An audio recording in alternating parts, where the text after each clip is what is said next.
Lucknow gas सिलेंडरों की कालाबाजारी और लगातार बढ़ती कीमतों के विरोध में संयुक्त उद्योग व्यापार मंडल के पदाधिकारियों और व्यापारियों ने जिलाधिकारी कार्यालय पहुंचकर ज्ञापन सौंपा।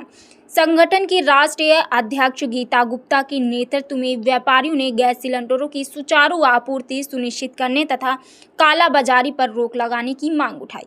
व्यापारियों ने कहा कि बढ़ती कीमतों और अनियमित आपूर्ति के कारण होटल, रेस्टोरेंट और छोटे व्यापारियों को भी भारी परेशानियों का सामना करना पड़ रहा। ज्ञापन में प्रशासन से मांग की गई कि गैस एजेंसियों की जांच पर कालाबाजारी में शामिल लोगों के खिलाफ सख्त कार्रवाई की जाए ताकि आम उपभोक्ताओं और व्यापारियों को राहत मिल सके।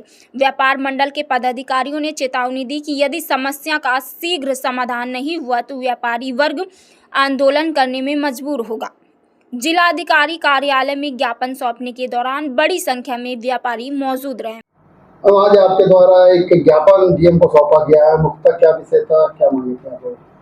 आज हमारे सभी व्यापारियों ने एक डीएम सर को ज्ञापन सौंपा है और इसका मुख्य मुद्दा था जो गैस को लेके जो भी कालाबाजारी चल रही है, स्टॉकिंग चल रही है और जो गैस के लगातार रेट बढ़ रहे हैं उससे हमने उनको अवगत कराया है कि इस समस्या का समाधान जल्द से जल्द करें, क्योंकि जो हमारे व्यापारी हैं वो बहुत ही संघर्ष कर रहे हैं।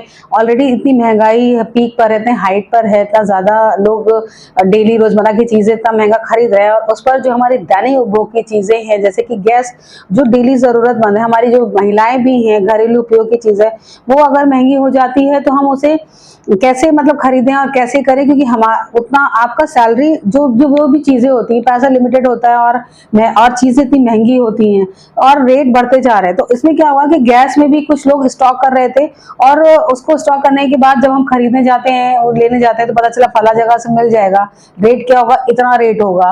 तो वो चीज़ें हो रही हैं। लोग हमारा जो ये ढाबा व्यापारी है, जो हमारे ये व्यवसायी हैं, होटल व्यवसायी हैं, हमारे रेस्टोरेंट के जो मालिक हैं, ये लोग कितनी समस्या का सामना कर रहे हैं।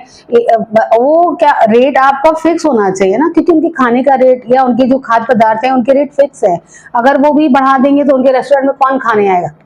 कई व्यापारियों के, कई ढाबा वालों के ढाबा बंद हो चुका है और बहुत परेशान हैं वो लोग। तो बस उन्हीं की समस्याओं को देखते हुए हमने सरकार से, शासन से, प्रशासन से ये निवेदन किया है कि आप इसको देखिए, इसकी समस्या का समाधान करिए, आप छानबीन अपने स्तर से करिए। अच्छा, ये बोला गया कि जिन व्यापारियों की समस्या है उनको सामने लाइए या उनको हम गैस एजेंसी या जो भी एजेंसीज हैं हम उनके सामना कराएंगे, कहाँ कौन क्या कर रहा है। तो देखिए, छोटे व्यापारी कोई भी सामने नहीं आना चाहता है, कोई भी अपना नाम नहीं करा पड़ेगा, क्योंकि जो बड़े लोग हैं वो छोटे लोग को हमेशा दबाते हैं, तो वो इसलिए खुल के तो सामने नहीं आएंगे।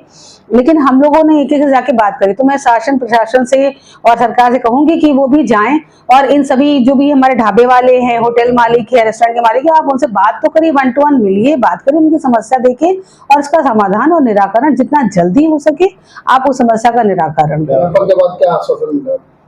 आश्वासन क्या मिला, उन्होंने यही बोला कि आप उन लोगों के सामने लाइए जिनको समस्याएं हो रही हैं या जिनको नहीं मिल पा रही है। तो देखिए, कोई कैसे सामने आएगा, क्योंकि उनको पता है कि अगर वो फ्रंट में आएंगे तो कहीं ना कहीं उनको सामने वाला बाद में भाई लोग लेते हैं, बदला लेंगे या जो भी चीजें करते हैं, क्योंकि होता है आपस में चीजें सामाजिक रूप से ये चल रहा है, तो ये चलन में तो कोई भी सामने तो कोई भी नहीं आता है। लेकिन हाँ, समस्या है, मैं तो यही कहूंगी कि शासन आप अपने स्तर से इसका पता करिए और इसका समाधान करिए, कोशिश करिए, क्योंकि घरेलू उपयोग की चीजें इतनी महंगी हो जाएंगी तो कैसे कोई जिंदगी बिताएगा, कैसे गुजर बसेरा करेगा। अब लोग लकड़ी के कोयले पर भी आ गए हैं, लकड़ी कोयला जला के काम कर रहे हैं। आप करें बिजली बचाओ तो हम इंडक्शन का प्रयोग कर रहे हैं, क्योंकि हमें गैस नहीं मिली तो हम इंडक्शन पे खाना बना रहे हैं। तो कहीं ना कहीं ये सारी चीजें हम जो सेकंड ऑप्शन यूज कर रहे हैं, तो ये साबित करता है ना कि हमें गैस की प्रॉब्लम हो रही, सिलेंडर की प्रॉब्लम हो रही है।